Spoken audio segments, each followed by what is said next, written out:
Hi, today I'm reviewing the Ole Henriksen Cold Plunge Pore Mask.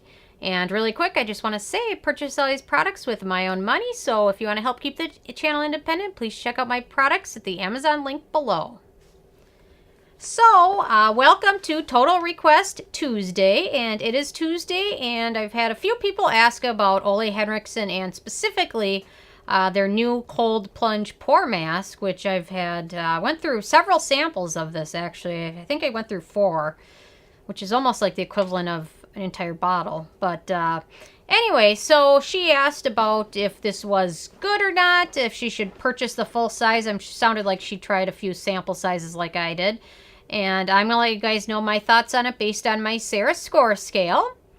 So my first criteria is packaging, and they've packaged this nicely in a squeeze tube bottle, which is probably the easiest way to package it for customers, especially ones that travel. So I definitely like it. It protects the antioxidants from exposure to light and air and is just overall more convenient than jar packaging, things like that. So they've done a nice job with that. My second criteria is alcohol, and this does not contain any denatured alcohol, which is always a good thing. My third criteria is fragrance, and this is their biggest misstep in this product, and they've added peppermint, which gives you kind of the cooling sensation, but it also adds a pleasant fragrance. And a little fun fact about peppermint is most of the hyperpigmentation I have that is going away on my forehead is actually from peppermint oil, which I used to use a lot when I would get super hot. I would apply peppermint oil to like a damp sponge or rag and apply it to my forehead. I used to just overheat all the time. And on a vacation in Niagara Falls, actually was the last trip I ever took with my mom. It was super hot that day, and I was just applying the peppermint oil like pure to my forehead. And in the sun, that was not a good combination. So just a side note on it. So just so you know that peppermint is not the best for your skincare.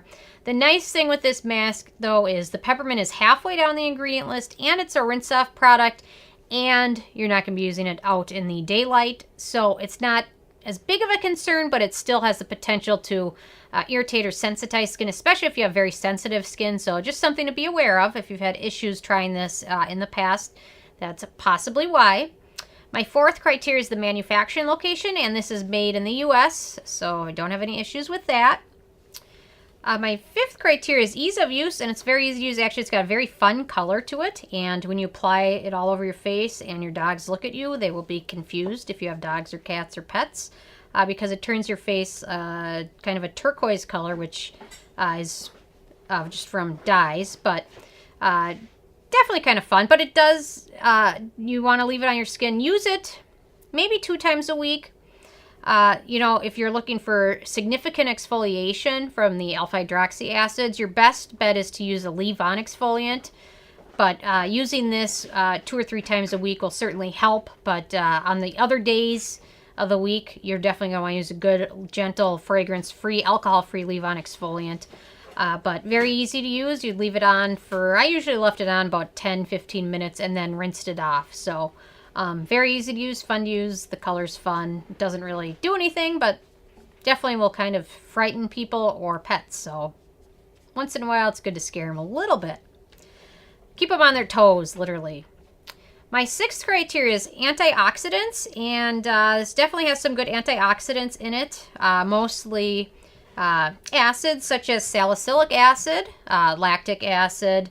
It's got vitamin E in there, which is good to kind of combat some of the drying that can occur from alpha-hydroxy acids or beta-hydroxy acids. Avocado oil also does the same thing, kind of helps your skin from becoming overly dry from it. Then it also has green tea and then some clays in there. So they've done a nice job packing this with beneficial ingredients and not just focusing solely on acids, which is a good thing. My seventh criteria is animal testing, and the Ole Henriksen brand is cruelty-free, which we like. Performance is my eighth criteria, and this is where I'm a little torn on it. It does a nice job mildly exfoliating your skin. For me, it left my skin feeling a little dry several times when I used it, which isn't a huge deal. You just apply an oil or a thick moisturizer after using this. But it did leave my skin feeling a little dry. So that was where I was a little bit bummed. I would think with the avocado oil and the vitamin E that some of that would be not quite as severe, but certain times it just left my skin a little dry, and but it did manually exfoliate my skin and physically a little bit, leaving it feeling soft and kind of clearing out any clogged pores and things like that. So for me, it performed okay. You're going to get the most bang for your buck off of a leave-on exfoliant, like I said earlier, but, you know, masks are kind of nice and fun to use once in a while, so nothing wrong with that. My 9th criteria is price, and the full size is 3 ounces, and it sells for $36, which isn't very expensive, so it comes out to about $12 an ounce, and to be honest, there are very few skincare products you can find at Sephora for $12 an ounce, so the price is right.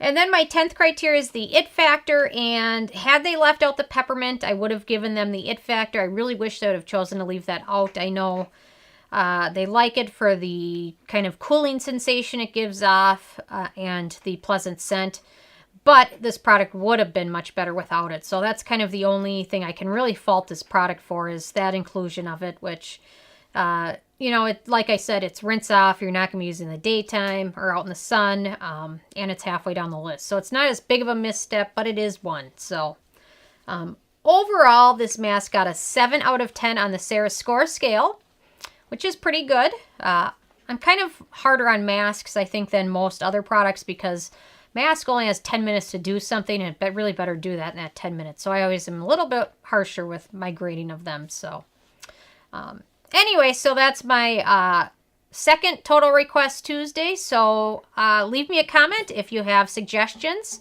I love hearing them, so definitely leave a comment. Feel free to subscribe if you haven't already. I come with at least one new video every day.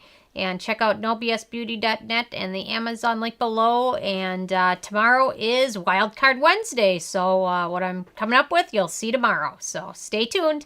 Thank you so much, guys.